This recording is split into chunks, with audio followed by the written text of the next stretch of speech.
Hi everyone! Here's a short summary of the movie Let's Go to Prison. Enjoy watching. John Lyshitski has just been released from prison after his third sentence. Since childhood, he was drawn to the dark side. At the age of 8, John was already driving a van with a giant lottery check inside. But he couldn't cash it. Guilty, the judge said. Society must be protected from worthless scum like you. Verdict: 7 years in juvenile detention. That's how the system turned John into a desperate criminal. At 18, he tried to rob some mailmen, but emptied the gun just trying to scare them. Sentence: 4 years. If stupidity were a crime, he would have gotten life. 6 months after being released, the same judge sent him back behind bars. This time for car theft. Once free again, John decided to take revenge on the judge. But bad luck. The old man had died just 3 days earlier. Furious, John shot up a phone booth. Then, in a bar, he saw an article saying the judge's son, Nelson Biederman, was opening a memorial. Looks like John had found his new target. While Nelson was giving his speech, John broke into his car. He stole some change, emptied his inhaler, and even spat in his coffee. Nelson turned out to be a real jerk, wasting money and yelling at his father's foundation board. John followed him closely.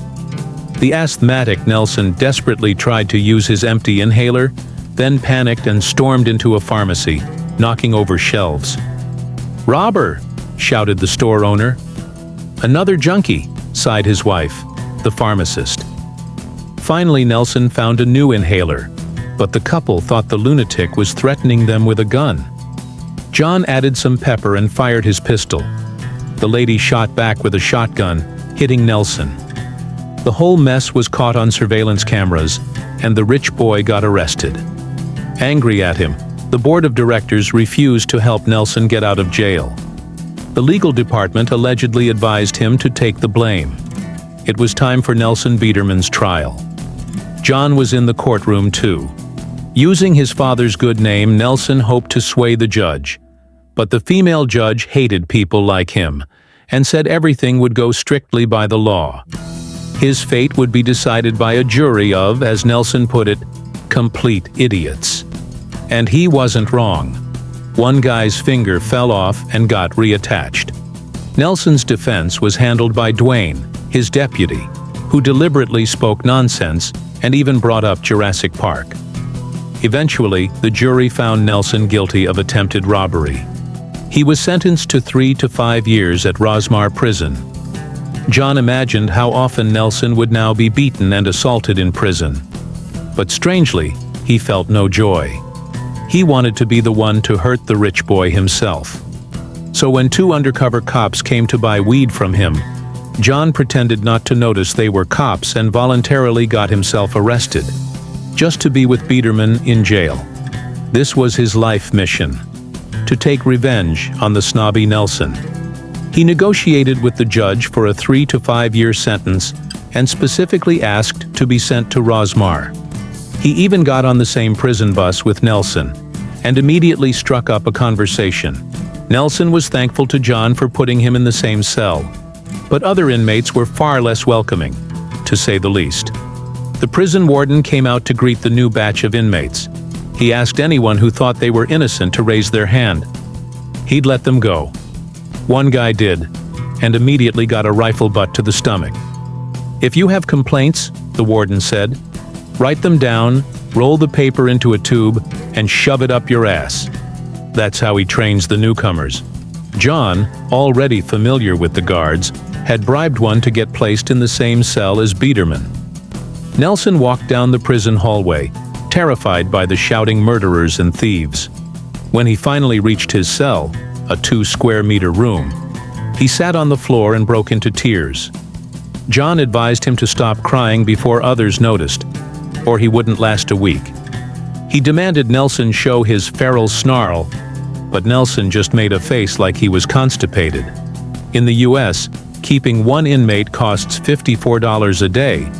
Nationwide, that's $75 million a day, or $28 billion a year.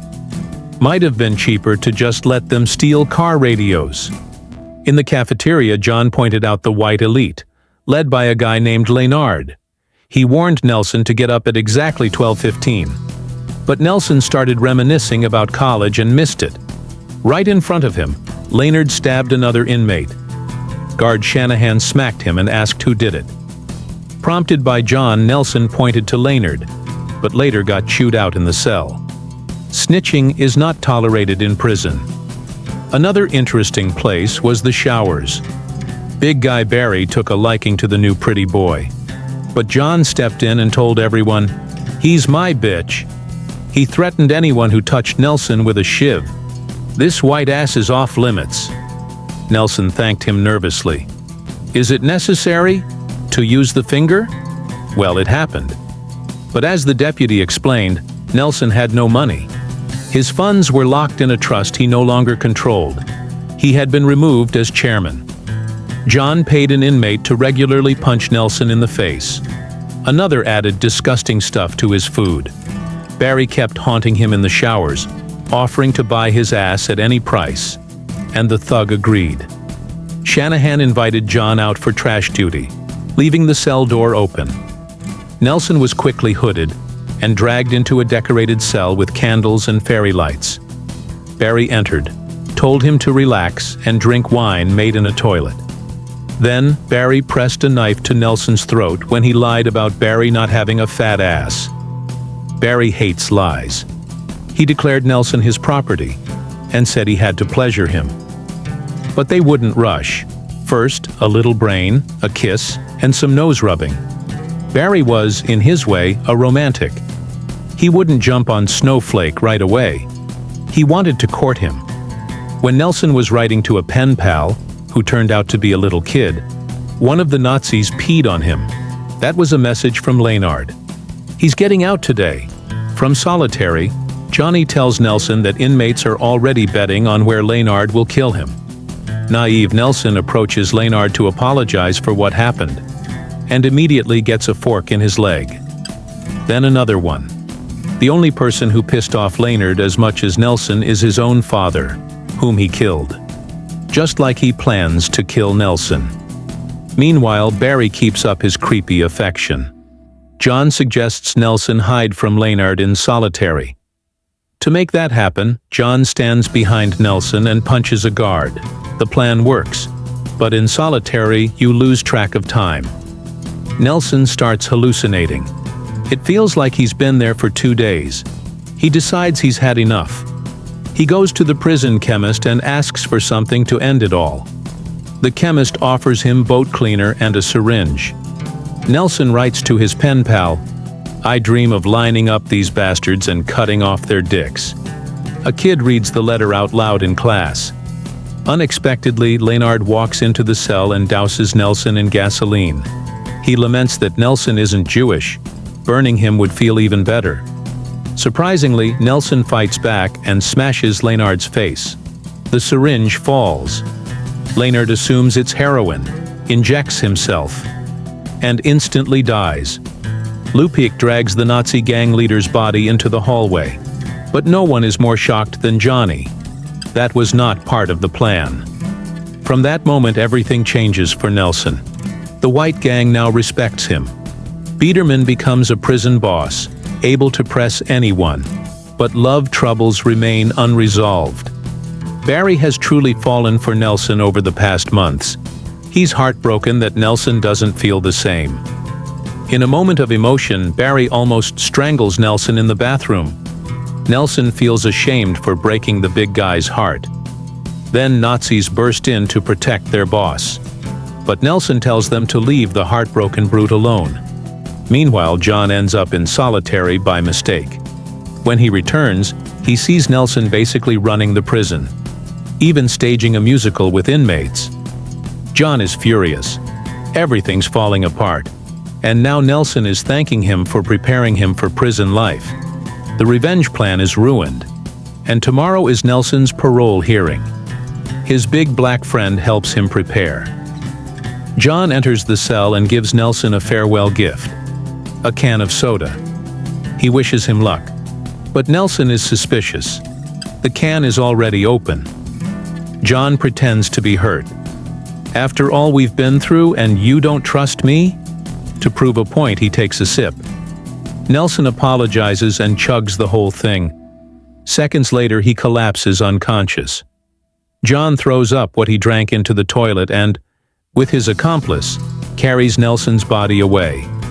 The next day, the parole board asks Nelson if he's ready to return to society.